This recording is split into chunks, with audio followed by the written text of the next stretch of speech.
जय जगन्नाथ नमस्कार। आसंतु नजर पकेबा आज मयूरभंज जिलार टॉप न्यूज अपडेट कौन सब रही किंतु ता पूर्व आपण मानक गोटे अनुरोध भिडियोटी को शेष पर्यंत देखि आपणकर सुचिंतित मतामत दिंतु एवं भिडियोटी को लाइक करंतु। आज प्रथम खबर बांकीशल ग्राम निकट में ट्रैक्टर एवं बाइक मुहांमुही धक्कार जड़े मृत जड़े गुरुतर। मयूरभंज जिला पोखरिया ग्राम पंचायत बांकीशल ग्राम निकट में 10 घटिका समय ट्रैक्टर बाइक मुहांमुही धक्का हेबा फल घटनास्थल में बाइक चालक मृत्यु घटी बेले पछरे बसता जड़े आहत होती। सूचना मुताबक ग्रामर तपु बेहरा बोली जमापड़ी। घटनास्थल में झारपोखरिया पुलिस पहुंची घटनार अधिक तदंत जारी रखी। परवर्ती खबर बड़साही थाना अधीन पूर्णचंद्रपुर जंगलिया स्थान में चली चरादेशी मद कारखाना उपर शुक्रवार अपराह 3टार चढ़ाऊ कर विपुल परिमाणर महुलपच रंधामद समेत मद प्रस्तुति में व्यवहृत व्यापक सरंजामगुड़ी जबतपूर्वक नष्ट कला अबकारी विभाग मिलित टीम।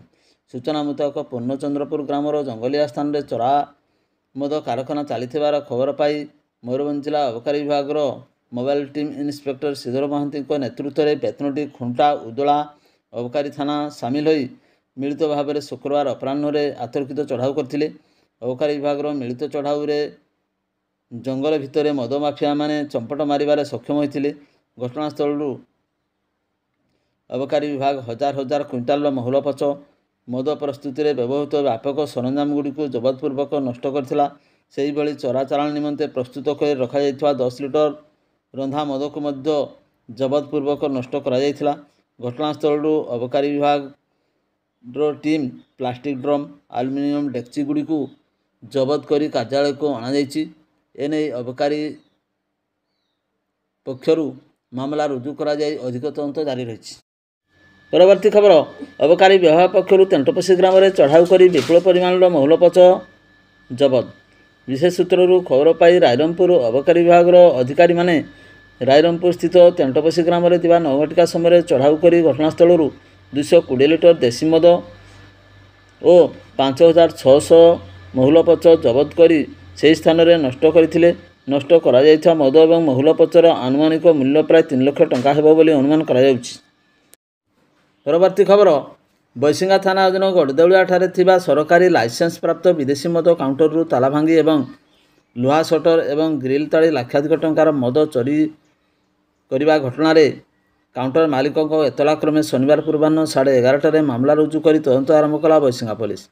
लाइसेंसधारी सर्वेश्वर दास सूचना मुताबक शुक्रवार राति स्वाभाविक भाव में ड्यूटी सारी मैनेजर कर्मचारी माने काउंटर बंद कर ताला पकाई घर को जाइथिले। शनिवार सकाळे काउंटर प्रमुख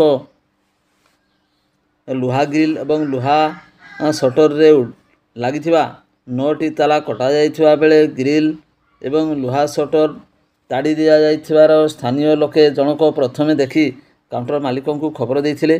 खबर पाई काउंटर मालिक एवं कर्मचारी माने घटनास्थल में पहुंचते संगे संगे बैसिंगा पुलिस को खबर दिया जाइथिला। बैसिंगा पुलिस घटनास्थल में पहुंची प्राथमिक तदंत सारिबा परे काउंटर मालिक एतला दायर करथिले। लाइसेंसधारी सर्वेश्वर दास को सूचना मुताबक चोर मैंने सीसी कैमेरा संजोग काटी अचल करने पर भिडियो कैद हो जाइथिबा हार्ड डिस्क मध्य नहीं जाइथिले। सेही भली 60 पेटी ऊर्ध्व मद जार आनुमानिक मूल्य 9 लाख टंका हेबो से सबको मध्य चोरी कर नहीं जाइथिले। पारिपार्श्विक स्थिति पिकअप भ्यान किंबा अन्य कौनसी मालवाही गाड़ी जोगे सेगुड़ी को 6 ରୁ 8 जन चोर नहीं जाइथिबा जଣା पड़छि।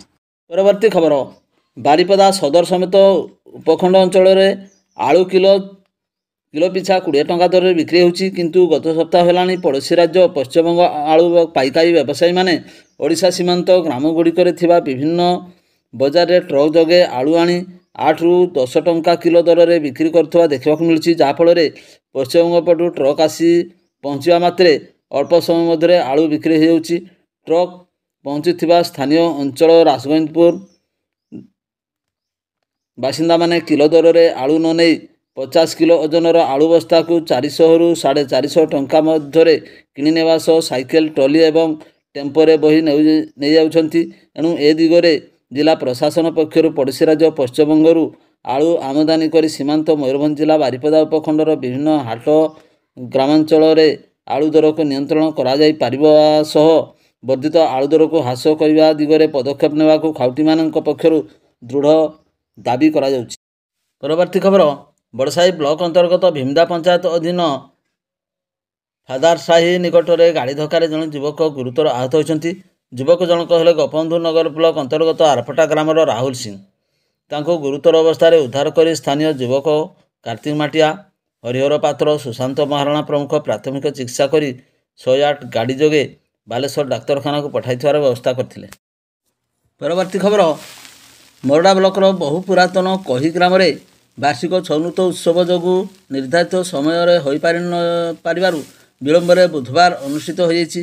ଏହି ଉତ୍ସବ ଶ୍ରୀ ଶ୍ରୀ ଜଗତେଶ୍ୱର ଛଉନୃତ୍ୟ ପରିଷଦ ପକ୍ଷରୁ ଆୟୋଜକ ଡକ୍ଟର ଅଞ୍ଜଳି ଟିପରିଆ, ମୁଖ୍ୟ ଉପଦେଷ୍ଟା ପରେଶନାଥ ପାତ୍ର, ତାମୁଡ଼ିଆ ମହାସଂଘ ସଭାପତି ଚତୁର୍ଭୁଜ ପାଟବନ୍ଧା, ଗ୍ରାମ ମଙ୍ଗଳ କମିଟି ସଭାପତି ଶରତ ଚନ୍ଦ୍ର ଟିପରିଆ, ଛଉ ଅନୁଷ୍ଠାନର କାର୍ଯ୍ୟକାରୀ ମୁଖ୍ୟ ପ୍ରଶାସକ ଗାନ୍ଧୀ ଟିପରିଆ ପ୍ରମୁଖଙ୍କ ପରିଚାଳନା ଏବଂ ଗ୍ରାମବାସୀଙ୍କ ସହଯୋଗରେ ବେତନଟୀ ବ୍ଲକ ଭୁରକୁଣ୍ଡି ଉତ୍ତରସାହି ଛଉ ପ୍ରତିଷ୍ଠାନ ଓ କହି ଜଗତେଶ୍ୱର ଛଉନୃତ୍ୟ ପ୍ରତିଷ୍ଠାନ ଛଉନୃତ୍ୟ ପରିବେଷଣ କରିଥିଲେ।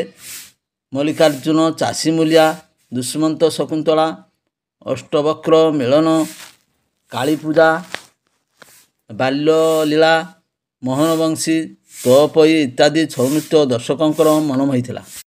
ପରବର୍ତ୍ତୀ ଖବର, ପିତାଙ୍କ ଶୁଦ୍ଧିକ୍ରିୟାରେ ହାଣ୍ଡିଆ ନ ବ୍ୟବହାର କରି ଶୁଦ୍ଧିକ୍ରିୟା ସମ୍ପାଦନ କରିଥିବାରୁ ଜଣେ ସାନ୍ତାଳୀ ସମ୍ପ୍ରଦାୟର ବ୍ୟକ୍ତିଙ୍କୁ ହତ୍ୟା ଧମକ ଦିଆଯିବା ସହିତ ହତ୍ୟା କରିବା ପାଇଁ ଷଡ଼ଯନ୍ତ୍ର ରଚନା କରିଥିବା ଭଳି ଘଟଣା ସମସ୍ତଙ୍କୁ ଚକିତ କରିଛି। ସୂଚନା ଥାଉ କି ମୟୂରଭଞ୍ଜ ଜିଲ୍ଲା ସୋରଠ ଥାନା ଅନ୍ତର୍ଗତ କେଶପଡ଼ା ଗ୍ରାମର ସଂଗ୍ରାମ ସୋରେନ ଆଦିବାସୀ ସେଙ୍ଗେଲ ଅଭିଯାନ ସଂଗଠନରେ ସକ୍ରିୟ କର୍ମୀ ଭାବେ କାର୍ଯ୍ୟ କରନ୍ତି। ସଂଗଠନର ନୀତି ଆଦର୍ଶ ଅନୁଯାୟୀ ସେମାନେ ଶୁଦ୍ଧିକ୍ରିୟାକୁ ବିନା ନିଶାଦ୍ରବ୍ୟ ଯଥା ହାଣ୍ଡିଆ ରସି ଦ୍ୱାରା ସମ୍ପାଦନ କରିଥାନ୍ତି। ସୂଚନା ମୁତାବକ ସଂଗ୍ରାମ ସୋରେନଙ୍କ ପିତା ସ୍ୱର୍ଗତ ରାମ ସୋରେନଙ୍କ ଗତ ମାର୍ଚ୍ଚ ମାସ 13 ତାରିଖ ଦିନ ମୃତ୍ୟୁବରଣ ହୋଇଥିବା ବେଳେ ତାଙ୍କର ଶୁଦ୍ଧିକ୍ରିୟା ସମୟରେ ହାଣ୍ଡିଆ ବ୍ୟବହାର ନ କରି ସମ୍ପାଦନ କରିଥିବାରୁ ସାନ୍ତାଳୀ ସମ୍ପ୍ରଦାୟର ଅନ୍ୟ ଏକ ସଂଗଠନ ମାଝୀ ପାରଗଣା ମହଲର କର୍ମକର୍ତ୍ତାଙ୍କ ଦ୍ୱାରା ଶ୍ରୀ ସୋରେନ ଏବଂ ତାଙ୍କର ପରିବାରବର୍ଗଙ୍କୁ ହତ୍ୟା ଧମକ ଦିଆଯାଇଛି। ଘଟଣା ସମ୍ପର୍କରେ ସୋରେନ ସୋରଠ ଥାନାରେ ଲିଖିତ ଅଭିଯୋଗ କରିଥିଲେ ସୁଦ୍ଧା ସୋରଠ ପୁଲିସ ଘଟଣା ବାବଦରେ ନ ସମାଧାନ କରିବାରୁ ସଂଗ୍ରାମ ଏବଂ ତାଙ୍କ ପରିବାରବର୍ଗ ମୟୂରଭଞ୍ଜ ଜିଲ୍ଲା ଆରକ୍ଷୀ ଅଧୀକ୍ଷକଙ୍କୁ ଭେଟି ନ୍ୟାୟ ମାଗିଛନ୍ତି। ଏପରିକି କିଛି ଦିନ ପୂର୍ବରୁ ମାଝୀ ପାରଗଣା ମହଲର ଜଣେ ବରିଷ୍ଠ ସଦସ୍ୟ ସଂଗ୍ରାମ ସୋରେନଙ୍କ ସ୍ତ୍ରୀ ଲାଛ ସୋରେନଙ୍କୁ ତାଙ୍କ ଗ୍ରାମରେ ଥିବା ନଳକୂଅରୁ ପାଣି ଆଣିବା ପାଇଁ ଯାଇଥିବା ବେଳେ କୁରାଢ଼ୀ ଧରି ତାଙ୍କୁ ପଛପଟୁ ଆକ୍ରମଣ କରିଥିବା ପାଇଁ ଧାଇଁଥିଲେ। ତେବେ ଜିଲ୍ଲା ପୁଲିସ ପ୍ରଶାସନ ଗ୍ରାମର ଏହି ଶାନ୍ତି କମିଟି ଡକାଇ ଘଟଣାର ସମାଧାନ କରିବା ପାଇଁ ବୁଦ୍ଧିଜୀବୀ ମହଲରେ ମତ ପ୍ରକାଶ ପାଇଛି।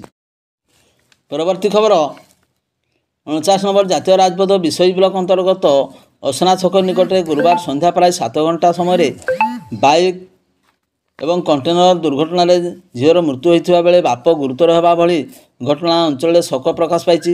ଗୁରୁତର ଆହତ ଜଣକ ହେଲେ ଅସନାର ସଞ୍ଜୟ କୁମାର ଗିରି ଏବଂ ମୃତକ ଜଣକ ହେଲେ ସଞ୍ଜୟଙ୍କ ଝିଅ ଭୂମିକା, ବୟସ 8 ବର୍ଷ।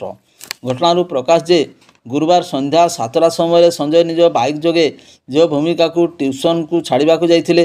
ଏହି ସମୟରେ ପଛପଟୁ ଏକ ଦ୍ରୁତଗାମୀ କଣ୍ଟେନର MH46BU 9322 ତାଙ୍କ ବାଇକ୍କୁ ପଛପଟୁ ଧକ୍କା ଦେଇ ବାଇକ୍ ସହ ବାପ ଝିଅଙ୍କୁ କିଛି ବାଟ ଘୋଷାଡ଼ି ନେଇଯାଇଥିଲା।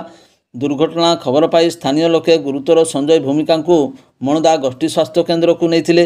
ଉଭୟଙ୍କ ଅବସ୍ଥା ସଙ୍କଟାପନ୍ନ ଥିବାରୁ ସେମାନଙ୍କୁ ବାରିପଦା ପିଆର ମେଡ଼ିକାଲକୁ ରେଫାର କରାଯାଇଥିଲା। ମାତ୍ର ଆମ୍ବୁଲାନ୍ସକୁ ଯୋଗାଯୋଗ କରାଯାଇଥିଲେ ମଧ୍ୟ 3 ଘଣ୍ଟା ପରେ ଆମ୍ବୁଲାନ୍ସ ଆସି ଉଭୟଙ୍କୁ ବାରିପଦା ମୁଖ୍ୟ ଡାକ୍ତରଖାନାକୁ ନେଇଥିଲେ। ସେଠାରେ ଭୂମିକାଙ୍କ ଅବସ୍ଥା ଅତି ଗୁରୁତର ହେବାରୁ କଟକ ବଡ଼ ଡାକ୍ତରଖାନାକୁ ଉନ୍ନତ ଚିକିତ୍ସା ପାଇଁ ପଠାଯାଇଥିଲେ ହେଁ ଭୂମିକାର ମୃତ୍ୟୁ ହୋଇଯାଇଥିଲା। 3 ଘଣ୍ଟା ପରେ ଆମ୍ବୁଲାନ୍ସ ଆସିବା ଭୂମିକାର ମୃତ୍ୟୁର କାରଣ ବୋଲି ଅଞ୍ଚଳବାସୀ ଚର୍ଚ୍ଚା ହେଉଛି। କଣ୍ଟେନର ଚାଳକ ନିଶାସକ୍ତ ଅବସ୍ଥାରେ ଗାଡ଼ି ଚଳାଉଥିବା ପୋଲିସ ଜାଣିବାକୁ ପାଇଛି। ଦୁର୍ଘଟଣାଗ୍ରସ୍ତ କଣ୍ଟେନର ବାଇକ୍କୁ ପୋଲିସ ଜବତ କରି କେସ୍ ନମ୍ବର 105/25ରେ ମାମଲା ଦାୟର କରି ଘଟଣାର ଅଧିକ ତଦନ୍ତ ଜାରି ରଖିଛି। କଣ୍ଟେନର ଚାଳକଙ୍କୁ ଗିରଫ କରି କୋର୍ଟ ଚାଲାଣ କରାଯାଇଥିବା ଜଣାପଡ଼ିଛି। ପରବର୍ତ୍ତୀ ଖବର, ରାଜଗଞ୍ଜପୁର ବ୍ଲକ ବୋଧିମୁହାଁ ଗ୍ରାମ ଭାସ୍କର ଗିରିଙ୍କ ନାବାଳକ ପୁଅ ଅଗ୍ନିଶମ କର୍ମଚାରୀଙ୍କ ଦ୍ୱାରା 140 ଫୁଟ ଟାୱାରରୁ ସୁରକ୍ଷିତ ଭାବେ ଉଦ୍ଧାର କରାଯାଇଛି। ସୂଚନାଯୋଗ୍ୟ ଅପରାହ୍ନ ପ୍ରାୟ 5ଟା ସମୟରେ ଭାସ୍କରଗିରିଙ୍କ ନାବାଳକ ପୁଅ ପ୍ରକାଶ ଗିରି ବୟସ 12 ବର୍ଷ ଘରୁ ପଣିସାପଡ଼ା ଗ୍ରାମକୁ ଆସି ସେଠାରେ ଥିବା 140 ଫୁଟ ଉଚ୍ଚ ଏକ ମୋବାଇଲ ଟାୱାର ଉପରକୁ ଚଢ଼ି ଯାଇଥିଲେ। ସ୍ଥାନୀୟ ଲୋକେ ପିଲାଟି ଏତେ ଉଚ୍ଚରେ ଥିବା ଦେଖି ତଳକୁ ଆସିବା ପାଇଁ ଯେତେ କହିଲେ ମଧ୍ୟ ସେ ଓହ୍ଲାଇ ନଥିଲେ। ପରେ ତାଙ୍କ ପରିବାର ଲୋକଙ୍କୁ ଖବର ଦିଆଯିବା ସହିତ ରାସଗଞ୍ଜପୁର ସ୍ଥିତ ଅଗ୍ନିଶମ କାର୍ଯ୍ୟାଳୟକୁ ଖବର ଦିଆଯାଇଥିଲା। ତେବେ ଅଗ୍ନିଶମ ବିଭାଗ ଅଧିକାରୀ ରବୀନ୍ଦ୍ର କୁମାର ସେଠୀଙ୍କ ପ୍ରତ୍ୟକ୍ଷ ତତ୍ତ୍ୱାବଧାନରେ ଆଗ୍ନିକ କର୍ମଚାରୀ ଟାୱାର ଉପରୁ ଚଢ଼ି ସୁରକ୍ଷିତ ଅବସ୍ଥାରେ ଉଦ୍ଧାର କରିଥିଲେ ପିଲାଟିକୁ। ପରବର୍ତ୍ତୀ ଖବର, ବାରିପଦା ବନାଞ୍ଚଳ ଅଧୀନ ମଞ୍ଚାବଦା ସଂରକ୍ଷିତ ଜଙ୍ଗଲର ଆହେରି ଗ୍ରାମ ନିକଟରେ ଜଙ୍ଗଲର ଏକ ନିଛାଟିଆ ଅଣଓସାରିଆ ନାଳ ଭିତରୁ ଏକ ମଧ୍ୟମ ବୟସ୍କ 10ରୁ 12 ବର୍ଷ ଦନ୍ତାହାତୀର ଗଳିତ ମୃତଦେହ ବିଭାଗୀୟ ଗ୍ରାମ ଦଳ ଦ୍ୱାରା ଠାବ କରାଯାଇଥିଲା। ପ୍ରାଥମିକ ତଦନ୍ତ ସହ ପାରିପାର୍ଶ୍ୱିକ ସ୍ଥିତି ଅନୁଯାୟୀ ବୟସ୍କ ଦନ୍ତାହାତୀ ସହିତ ଏହି ମଧ୍ୟମ ବୟସ୍କ ହାତୀର ଲଢ଼େଇ ହୋଇ ବୟସ୍କ ଦନ୍ତାହାତୀଟି ଏହି ମଧ୍ୟବୟସ୍କ ହାତୀକୁ ନାଳ ଭିତରେ ଚାପି ଦେଇ ମାରିଦେଇଥିବା ଅନୁମାନ କରାଯାଉଛି। ବାରିପଦା ବନଖଣ୍ଡ ଅଧିକାରୀ ଉମାସ ମହେଶଠାରୁ ପ୍ରକାଶ ଯେ ମୃତ ହାତୀ ଦେହରେ 1ରୁ ଅଧିକ ସ୍ଥାନରେ ହାତୀଦାନ୍ତର କ୍ଷତଚିହ୍ନ ଦେଖିବାକୁ ମିଳିଛି। ପଶୁ ଚିକିତ୍ସକ ଦଳଙ୍କ ଦ୍ୱାରା ଶବ ବ୍ୟବଚ୍ଛେଦ କରାଯାଇ ତାହାର ଶରୀରର ଗୁରୁତ୍ୱପୂର୍ଣ୍ଣ ଅଙ୍ଗଗୁଡ଼ିକୁ ସଂରକ୍ଷିତ କରାଯାଇଛି ଏବଂ ସେଗୁଡ଼ିକ ଅଧିକ ପରୀକ୍ଷଣ ନିମନ୍ତେ OUAT ବନ୍ୟପ୍ରାଣୀ ସ୍ୱାସ୍ଥ୍ୟ କେନ୍ଦ୍ରକୁ ପଠାଯିବାର ବ୍ୟବସ୍ଥା କରାଯାଇଛି। ମୃତ ହାତୀଟି ଠାରୁ 60 ସେମି ଲମ୍ବର 2ଟି ହାତୀଦାନ୍ତ ବାହାର କରି ରଖାଯାଇଛି। ଅନ୍ୟପକ୍ଷରେ ଏହି ହାତୀଟିର ପ୍ରାୟ 4 ଦିନ ପୂର୍ବରୁ ମୃତ୍ୟୁ ହୋଇଥିବା ଏବଂ ଦୁର୍ଗନ୍ଧ ହେବାରୁ ସ୍ଥାନୀୟ ଲୋକଙ୍କ ଦ୍ୱାରା ବିଭାଗୀୟ ଅଧିକାରୀଙ୍କୁ ଖବର ଦିଆଯାଇଥିବା କୁହାଯାଉଛି। ପରବର୍ତ୍ତୀ ଖବର, ଦାଣ୍ଡବସ୍ ଏୟାରଷ୍ଟ୍ରିପ୍ ସମ୍ପ୍ରସାରଣ ନାମରେ ରାଇରଙ୍ଗପୁର ବ୍ଲକର ପୁରୁଣାପାଣି ପଞ୍ଚାୟତର ପୋଖରିଆ ଗାଁରେ 43ଟି ଆଦିବାସୀ ପରିବାରଙ୍କୁ ରାଇରଙ୍ଗପୁର ତହସିଲଦାର ପକ୍ଷରୁ ଜବରଦଖଲ ଉଚ୍ଛେଦ କରାଯାଇଥିଲା। ଏନେଇ ବାମନଘାଟି ଉପଜିଲ୍ଲାପାଳଙ୍କ କାର୍ଯ୍ୟାଳୟ ନିକଟରେ ପଶ୍ଚିମ ମୟୂରଭଞ୍ଜ କଂଗ୍ରେସ ଦଳ ପକ୍ଷରୁ ଭିଟାମାଟି ହକ୍ ପାଇଁ ଲଢ଼େଇ ଅଭିଯାନ ପୂର୍ବକ ଆନ୍ଦୋଳନ ଏବଂ ଧାରଣା ଜାରି ରହିଥିଲା। ଧାରଣାର ଦ୍ୱିତୀୟ ଦିନରେ ଦଳୀୟ ନେତା, କର୍ମକର୍ତ୍ତା ଏବଂ ବିସ୍ଥାପିତ ପରିବାର ସଙ୍ଗେ ଉପଜିଲ୍ଲାପାଳଙ୍କ ଅନୁପସ୍ଥିତିରେ ସହ ଉପଜିଲ୍ଲାପାଳ ସଙ୍ଗେ ଆଲୋଚନା ବିଚାର ବିମର୍ଶ କରିଥିଲେ। ସେ ପୁରୁଣାପାଣି ପଞ୍ଚାୟତ ସରପଞ୍ଚ ଏବଂ ପଶ୍ଚିମ ମୟୂରଭଞ୍ଜ ଜିଲ୍ଲା ସଭାପତିଙ୍କୁ ପ୍ରଶାସନିକ ନିଷ୍ପତ୍ତି ଏବଂ ଆଦେଶନାମା ପ୍ରଦାନ କରିଥିଲେ। ସେଥିରୁ ଉଲ୍ଲେଖ ରହିଲା ଯେ ବିସ୍ଥାପିତ ହୋଇଥିବା 43ଟି ପରିବାରଙ୍କ ଘର ଆକଳନ ହୋଇଥିବା ନିର୍ବାହୀ ଯନ୍ତ୍ରୀଙ୍କ ଦ୍ୱାରା ଘରର ଆୟତନ ଅନୁସାରେ ଉପଯୁକ୍ତ କ୍ଷତିପୂରଣ ସରକାରୀ ନିୟମାନୁସାରେ ଦିଆଯିବ। ସମସ୍ତ ବିସ୍ଥାପିତ ପରିବାର ପାଇଁ ସରକାର ନିୟମ ଅନୁସାରେ ସମସ୍ତଙ୍କୁ ଗୃହ ଯୋଗାଇ ଦିଆଯିବ। ଉକ୍ତ ସୁବିଧା ଯୋଗାଇବା ପାଇଁ ମୁର୍ଗାଘୁଟୁ ଗ୍ରାମସ୍ଥିତ ଖେଳ ପଡ଼ିଆଠାରେ ଜୁନ 11 ତାରିଖ ଦିନ ସକାଳେ ଗ୍ରାମସଭା ହେବ। ଉକ୍ତ ବିବୃତ୍ତିନାମାକୁ ପୁରୁଣାପାଣି ପଞ୍ଚାୟତର ଜନସାଧାରଣଙ୍କୁ ଶୁଣାଇବା ପରେ ପଶ୍ଚିମ ମୟୂରଭଞ୍ଜ କଂଗ୍ରେସ ଜିଲ୍ଲା କମିଟି ତରଫରୁ ଡକାଯାଇଥିବା ଧାରଣା ପ୍ରତ୍ୟାହୃତ ହୋଇଥିଲା। ଭିଡ଼ିଓଟିକୁ ଶେଷ ପର୍ଯ୍ୟନ୍ତ ଦେଖିଥିବାରୁ ଆପଣଙ୍କୁ ଅଶେଷ ଧନ୍ୟବାଦ।